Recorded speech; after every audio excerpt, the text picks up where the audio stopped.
My stepdaughters said, "We'll only listen to Mom, and you can get out." I stopped paying the rent, packed my own things, and left. The next month, they saw the bills no one was planning to cover. Hit subscribe, drop your own stories in the comments, and let's begin.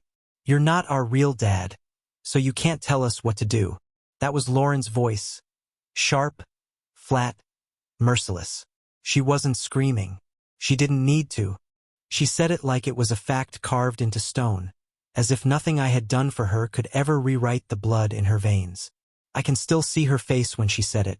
Her eyes narrowed, her jaw tight, her whole body leaning back in her chair as though she wanted distance from me, from the very air I breathed in her presence.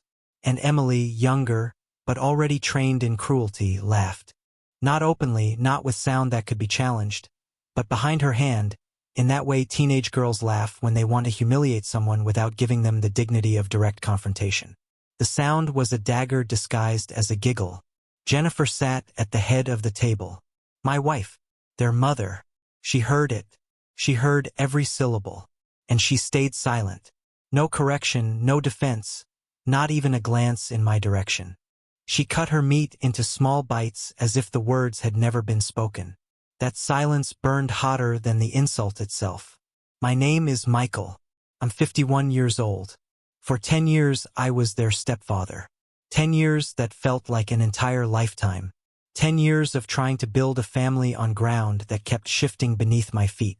When I married Jennifer, I knew she came with history. She had 2 daughters, Lauren and Emily, from her first marriage. Their father, Steve, lived in another state. A man who appeared only when the calendar forced him to. Birthdays, Christmas, the occasional summer weekend. He arrived with cheap gifts bought at airport kiosks, wrapped in shiny paper to disguise the hollowness inside.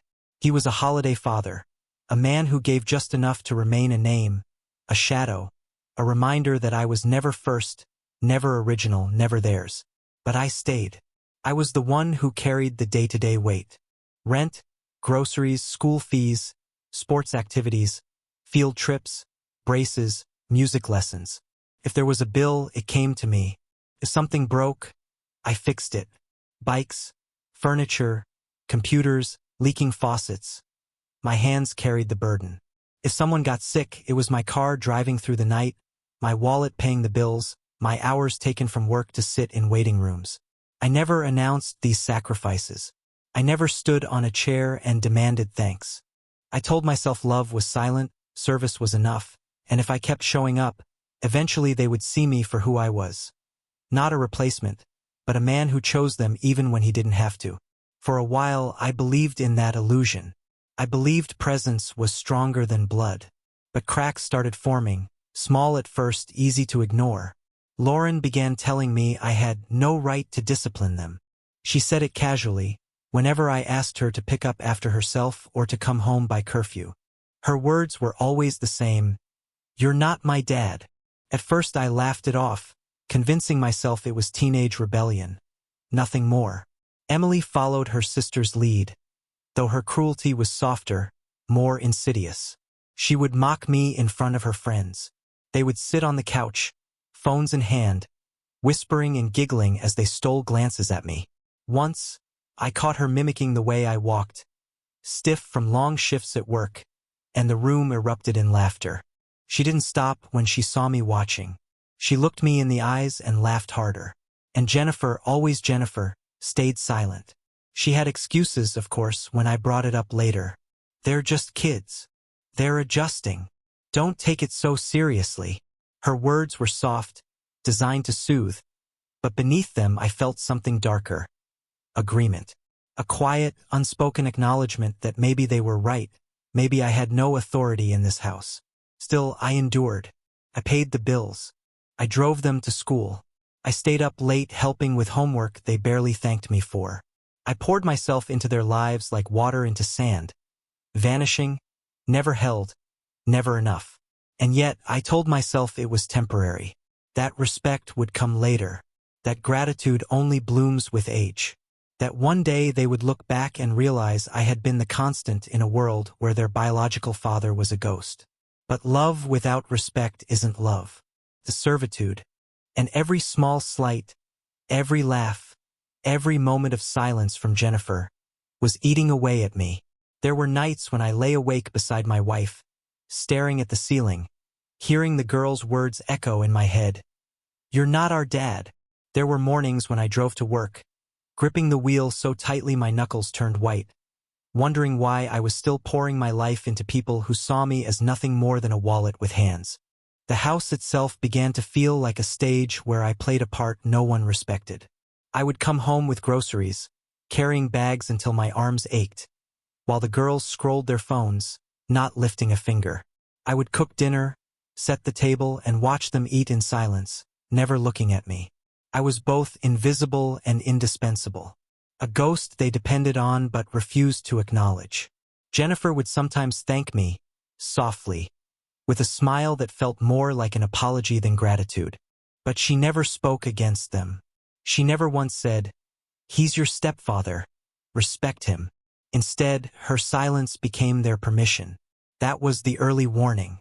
Not the insults, not the laughter, not the eye rolls. The silence. Her silence. The silence that told me I was standing alone in this house, carrying everyone, respected by no one. Still, I stayed. Still, I paid. Still, I believed that love could overcome contempt. I told myself, hold on longer. They'll grow. They'll change. They'll see. But deep down, something in me already knew the truth. Respect, once denied, rarely arrives later. Love, when it curdles into entitlement, never ferments back into gratitude. And silence is agreement. I ignored those signs for years. I swallowed every humiliation, telling myself it was temporary. But humiliation doesn't dissolve. It builds, calcifies. It waits for the day it can no longer be ignored. And that day was coming. "You can get out. We only listen to Mom." The words didn't come in anger, not in the heated rise of a fight where rage excuses exaggeration. No, they came at dinner, between bites of food, as if they had rehearsed them, practiced the rhythm until it could fall from their mouths like a well-timed insult. Lauren's voice was calm, deliberate. Emily echoed her, their faces united against me like twin mirrors reflecting contempt. They looked me directly in the eye, steady and unflinching, as though they wanted to make sure the knife twisted all the way in. Jennifer froze, fork halfway to her lips. She didn't scold them. She didn't say a word. The silence was her verdict. She would let me be cut down in my own home. I sat there, the taste of food turning to ash in my mouth. My pulse was heavy in my ears. The air thickened until it felt like drowning. A man can spend years enduring insults, dismissals, silent cruelties. But there comes a moment when the balance shifts. A moment when everything you have poured into a family drains away in an instant, leaving you hollow, dry, furious. This was my moment. I didn't speak that night. I finished my plate in silence, though every bite tasted like humiliation. I listened to the girls laugh, watched Jennifer's eyes fix on her meal, and I understood something final. My years of sacrifice meant nothing here. I had been tolerated, used, consumed, but never respected. That night, in the quiet of my bedroom, I stared at the ceiling until dawn. Their words repeated in my head like a curse. "We only listen to Mom. You can get out." So I did. The next morning, I woke early, before anyone else. I showered, shaved, dressed carefully. Not for work, but for clarity. I wanted my last act in that house to be deliberate, not frantic. I opened my laptop and began closing doors. First, the rent payment. One click and the auto-debit was gone. Then school tuition canceled. Medical insurance, my name removed. Credit cards, withdrawn from every account where I had been silently funding their comfort. I moved my direct deposit to a new account, one Jennifer couldn't access. Each cancellation was a clean cut, a severed cord. I felt lighter with every step, as though shackles were falling from my wrists. Then I packed a few bags, clothes, essentials, the important documents I had kept in a fireproof box at the back of the closet. I didn't take furniture, didn't take anything the girls might claim as theirs. I left the house furnished, comfortable, but stripped of my labor, my money, my presence. By noon, I was standing in the driveway with my car loaded. Jennifer came out, confusion on her face. "What are you doing?" she asked, her voice half shrill, half bewildered. I looked at her, and for the first time in 10 years, I felt no need to soften my words. "They told me to get out, so I am. From now on, Jennifer, your daughters are your responsibility. You want to be the only one they listen to? Then you can be the only one who pays." Her face flushed red. "Michael, stop being childish. You can't just walk out because of something they said." "Something they said?" My voice rose, sharp and final. "They erased me, Jennifer, and you let them. You sat there in silence while they told me I'm nothing. If I'm nothing, then I owe them nothing." Her mouth opened, but no words came. Maybe she wanted to beg, maybe she wanted to curse me, but the truth was already in the air. She had chosen her silence, and silence has consequences. I got into my car and drove away. The apartment I moved into was small, just 2 rooms near my job. It wasn't much, but it was mine. A place where the air didn't reek of ingratitude, where I didn't feel like an intruder in my own life. I carried no guilt as I set down my bags. Only relief. That evening, Jennifer called. Her voice was frantic, scolding, desperate. "Michael, the rent is due. The girls need their payments. You can't just leave us like this. It's irresponsible." I cut her off. My tone was calm, measured, absolute. "They told me I'm not their father. They told me I have no authority." Fine. Authority and responsibility go hand in hand. If I have none of the first, I have none of the second. "You wanted me out, Jennifer? Congratulations. You got it." She screamed into the phone, but I hung up. That night, alone in my new apartment, I opened a bottle of cheap bourbon. I sat in the silence, listening to the hum of the refrigerator, and for the first time in years, I felt the weight slide off my chest. The chains were gone. Their contempt no longer had a claim on me. But as I sat there, the thought crept in, what would happen when the comfort collapsed? When the trip stopped, when the lessons ended, when the bills piled up? Would they still believe their words had no price? I already knew the answer. Words always come with consequences. And for the first time, I was ready to let them learn it. It took less than a month for the cracks to show. At first, they pretended nothing had changed. Jennifer dipped into her savings, shuffling numbers around to keep the lights on, the water running, the girls' routines untouched. She spoke as if this was temporary, as if I'd come crawling back once my anger cooled. She didn't understand. Anger had nothing to do with it. What drove me wasn't heat. It was clarity, cold as ice, sharp as glass. But money bleeds fast when you've built a life on someone else's back. The first thing to go was Lauren's dance classes. The monthly tuition I'd always paid quietly in the background stopped appearing, and within weeks the studio called. Jennifer tried to argue with the director, begged for an extension, but bills don't bend for tears. Lauren had been the star student, always first in line, always with her hair pinned neat and costume ready. Now she was benched. She stormed home that night, slammed the door, and screamed at her mother as though I were the one who had failed her. Then Emily's tutor called. The math lessons I had funded, the ones that kept her grades just high enough for honors track, stopped without warning. The tutor, polite but firm, said she couldn't keep teaching without payment. Emily's mockery vanished when the numbers on her tests dropped, when her teachers began to notice the decline. I imagine her friends still laughed in the hallways, but this time the laughter was aimed at her. And then came the house itself. The electricity flickered one evening while Jennifer tried to cook. The girls screamed as if darkness were an invasion, not a consequence. The bill had gone unpaid. The company sent warnings, then shut it off completely. For 2 days they lived in the dark, candles melting down to puddles on the counters, the refrigerator rotting quietly in the corner. Jennifer called me, furious, spitting venom down the line. "Michael, how could you let this happen?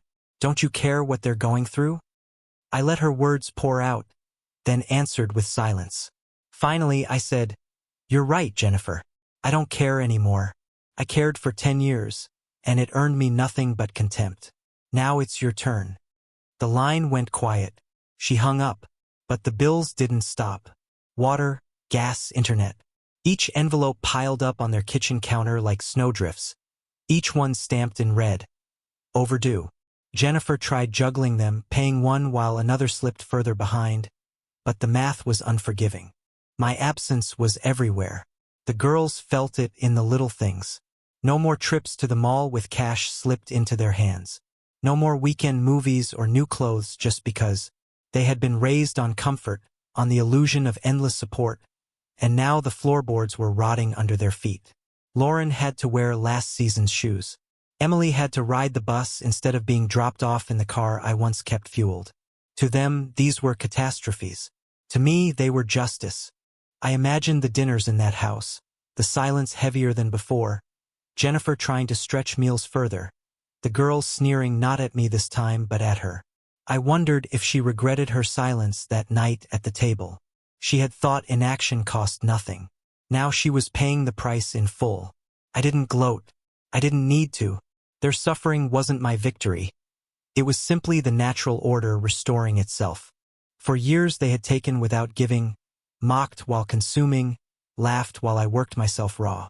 Now, with my labor withdrawn, they faced the truth. They had built their lives on a foundation that was never theirs. The calls grew more desperate. Jennifer's voice shifted from anger to pleading. Michael, they're just kids. They don't understand what they said. You can't punish them like this. But I wasn't punishing. I was stepping back, letting reality take the place of my wallet. One evening, Lauren herself called. Her voice was sharp, trembling, furious. You can't just quit on us. You've always paid before. You can't stop now. I listened to her tirade, the accusations, the insults. Finally, I cut in. Lauren, the moment you said I had no right to discipline you, you erased me. If I have no authority, I have no responsibility. You can't have one without the other. She screamed something I couldn't make out and hung up. Emily tried once, too. Not with anger, with a sugar-coated plea. It's just, we need you, Michael. Things are hard. Mom's trying, but... Her voice cracked, but it was not remorse I heard. It was desperation. She wasn't sorry for the years of mockery. She was sorry the money had stopped. Emily, I said softly. I was there when you needed a tutor, a ride, a meal. I was there every time you needed something, and you laughed in my face for it. Now you need me again, but need without respect is just demand. And I don't take orders anymore. She cried. Then she hung up too. I sat alone in my apartment those nights. The phone dark beside me. The silence heavy but clean. Their world was collapsing. But for the first time in a decade, mine was still. The cracks spread quickly. Late fees turned into threats. Threats into disconnections. I imagined the house.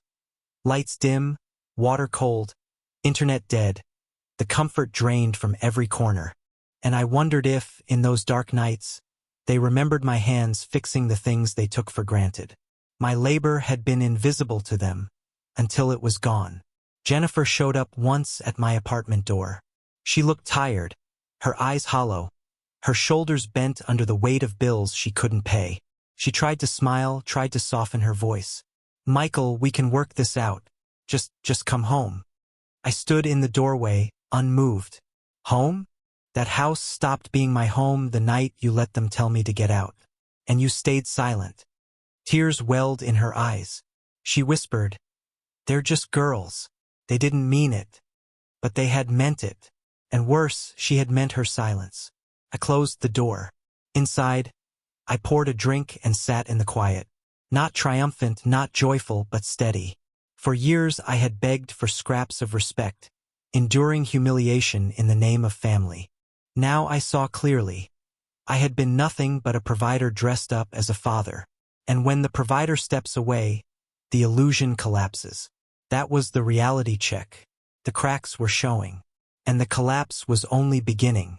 It didn't take long before the silence turned into desperation. Jennifer was the first to break. She came to me one evening, standing in the doorway of my apartment like a ghost who had wandered too far from home. Her face was pale, her hands trembling around a stack of unopened bills she didn't bother to hide. Michael, she whispered. Please, we need you. The girls, they're suffering. You've made your point. Just come back. I looked at her, and all I saw was the same silence she had given me at that dinner table, the silence that had signed my exile before I even left. You need me? I asked. Or you need my money? Her lips parted, but no words came. I stepped aside, letting her look into the apartment. Bare walls, a small couch, a table with 2 chairs. No family pictures, no echoes of laughter, just me and the quiet I had chosen. This is what they gave me, I said. Nothing. Now I give them the same. She tried again, her voice breaking. Michael, they're just kids. They didn't understand the weight of what they said. Then they'll learn it, I replied. The hard way, like I did. The girls tried next. Lauren's voice was sharp, defiant even in desperation. She called me one night, spitting fury through the phone. You're ruining our lives. You think you're teaching us something? You're just bitter because we don't call you Dad. I waited for her to run out of breath, then answered in the calmest tone I could muster. I don't need to be called Dad. I don't need love. But I will not be used. You told me I had no rights. Very well. Then I have no responsibilities either. Every comfort you had came from me, and you spat in my face. Now you live with what's left. She cursed me and hung up. Emily tried a softer approach. She came herself, knocking on my door one rainy evening. She was dressed in a hoodie, her face pale, her eyes swollen from crying. For the first time, she didn't look like a mocking teenager. She looked like a child who had been stripped of the world she thought would always be hers. Michael, she whispered, her voice shaking. I'm sorry. We didn't mean it. We were just angry. Please, please help us. I almost believed her. Almost. But then I saw it. Not remorse, but desperation. Not love, but survival. She wasn't there because she respected me now. She was there because her comforts had been ripped away, and she wanted them back. I shook my head. No, Emily. You said I was nothing. You laughed at me. You treated me like I was invisible. Respect isn't something you beg for after the damage is done. It's something you give every day. And you didn't. Neither did your sister. Neither did your mother. Now you learn what it means to lose what you never valued. She broke down in tears, but I didn't move. I let her cry on the doorstep until she finally walked away, her shoulders hunched against the rain. The weeks dragged. The house I had once paid for fell into decay. The electricity came and went. The water bill climbed. The internet was cut. The girls who once mocked me now lived in shadows and silence, stripped of the luxuries they had believed were permanent. Jennifer worked longer hours, came home exhausted, tried to stretch every dollar until it tore in her hands. They were drowning, and the man they had dismissed was no longer their lifeline. Then Jennifer returned one last time. It was a Sunday afternoon. I was sitting in my apartment, reading in the dim light of the setting sun, when the knock came.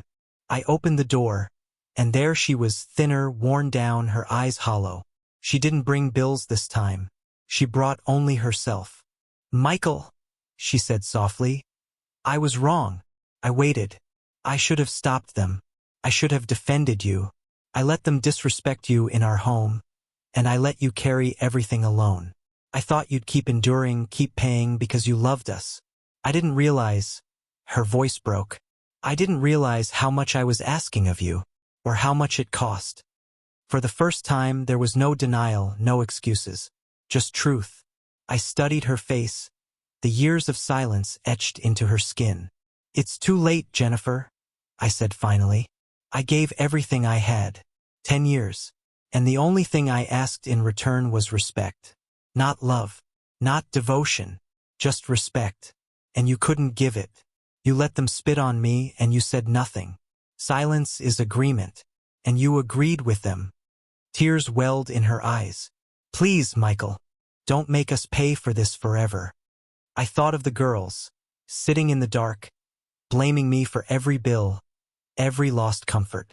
I thought of the way they had laughed, the way Jennifer had stared down at her plate, the way my hands had built a life for them piece by piece while they sneered. and I felt nothing but clarity. "You've already paid," I said, "and you'll keep paying, because words have consequences, and once spoken, they can't be taken back."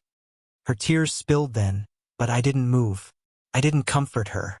I didn't reach for her. I had reached for 10 years, and my hands had been slapped away. Now they stayed at my sides, still cold. She left without another word. I never went back to that house. Months later, I heard through mutual friends that Lauren had quit dance altogether, that Emily's grades had slipped beyond saving, that Jennifer was working 2 jobs just to keep the roof overhead. Steve, the biological father they had claimed so fiercely, never stepped up. He sent excuses instead of checks, silence instead of support.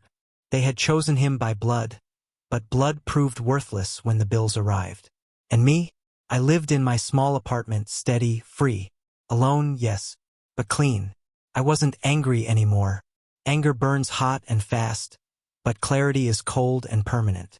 What I carried now wasn't rage. It was knowledge. I had given everything, and they had spat on it. Now they lived with the truth.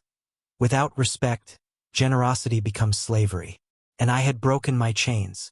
Sometimes, late at night, I ask myself if I was too harsh. If I should have forgiven, should have returned, should have bent one last time. But then I remember their faces, the laughter, the silence, the words. "We only listen to Mom. You can get out." So I did. And I never went back. Tell me, was I wrong? Was I cruel to let them fall, to force them to face the weight of their own contempt? Or was this the only way left to prove that respect is the first debt every family owes, and the only one I will ever demand again?